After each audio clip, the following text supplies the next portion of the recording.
Okay, so they play both. I think that's one of the hardest red pills for people to swallow is that both sides are serving the same people, right? People have so much Yep. allegiance, and I've been reiterating this the whole year that I don't know how you feel, but I don't align with any political ideology, right? I'm getting called a communism by people like Matt Walsh, and then people on the far left will call me a Nazi. I get called a radical Islamist. They say you're alt-right and all this stuff. I'm sure you get accusations for the same thing as well, but detailed through your lectures, it just becomes completely evident that all these isms, and even in the words of Dennis Prager, he said every single ism, except for Nazism, has been predominantly run by Jews. And this is a Jewish man who runs one of the biggest conservative media platforms in America. This is him saying this, right? All these isms serve the same goal. Is that true? And do you have a political affiliation at all? Yeah, so I think the point of these isms, right, is to create a dialect, a dialectic, which then creates change, okay? So let's go to communism. And I talked about this, right, where capitalism, transnational capital, was creating a lot of problems. And at this time in history, there were two separate solutions to the problem of capitalism. The first solution was socialism, which is the redistribution of wealth. The second solution is anarchism, which is say like let's get rid of government because what's the point of government anyway? All they do is serve bankers, right? So these were two extremely popular isms during the 19th century, and the solution is to create communism because when you create communism, what you do is you both you discredit both anarchism and socialism, right? Because the point of communism is you need a revolutionary vanguard in order to create as much violence as possible, overthrow the bourgeoisie, and then instill a communist dictatorship, a workers' paradise. And now you're a liberal, and before if you're a liberal middle class individual, you don't have problems with socialism because socialism, redistribution of wealth, in theory, you should have more status and power, right, if you're middle class. But now with communism, this is a huge issue. And communism was used in order to eradicate other oppositions towards capitalism, transnational capital, including religion, right? Including monarchies. And so the classic example, of course, is Russia. Russia was resilient against transnational capital because they were an Orthodox faith and they had a czar.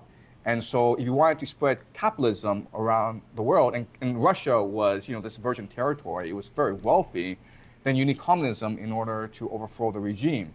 And that's exactly what happened, okay? And the same thing happened in China as well, where because of these cultural prejudices, it was hard for transnational capital to come in and co-opt and enslave the people. But with communism in place, then people's minds are cleared, right? That's what the Cultural Revolution was about. It was to destroy all tradition, all ethnic identity, all sort of national pride, and then you make yourself then open for enslavement to transnational capital.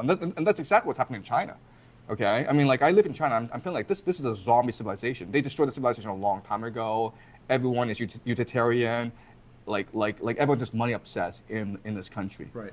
Well, I like your explanation about communism. One, that it's an inevitable trajectory. It goes from capitalism to socialism to communism. You can see that right now in New York City. Just elected a Democratic socialist mayor because everybody has. The average debt in Gen Z is $94,000. People can't afford rent the same way. So naturally, you're going to elect somebody that promises things that are going to be cheaper. But also, your explanation of communism makes perfect sense when you realize that it was in order to direct the conversation away from faith and towards class. And so there's leftist streamers. I don't know if you know Hassan Piker.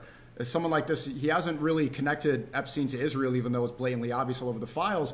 And it's because people who focus and fixate on communism and socialism, they are meant, and the whole goal of communism is to get people speaking about the class issue. So now Israel is not a part of Pax Judaica. Israel is not part of a bigger faith movement. It's really about class. It's a fascist state. It's class warfare, which distracts from what's really going on and what was always supposed to happen in eschatology. Okay, so I'll tell something really funny. Okay. So Pax Judaica, this tech oligarchy that this surveillance state that you're trying to create. The blueprint is a book, 1970 book called Between Two Ages, by Zbigniew Brzezinski, who was the national security advisor to Jimmy Carter, and he's one of the two big foreign policy giants in America. So the other one, was, of course, was Henry Kissinger. Okay, so these two are responsible for the grand strategy of America. And he writes this book, Between Two Ages. And he outlines a plan for creating a surveillance state, a nation ruled by experts, okay? And if you read the book, what's really interesting is he has nothing but praise for Marx, right? And his argument is this: Marx embodies Enlightenment thinking, because what Marxism does is it rises above religion and race. It's universal. It's Enlightenment principles. It's reason, okay?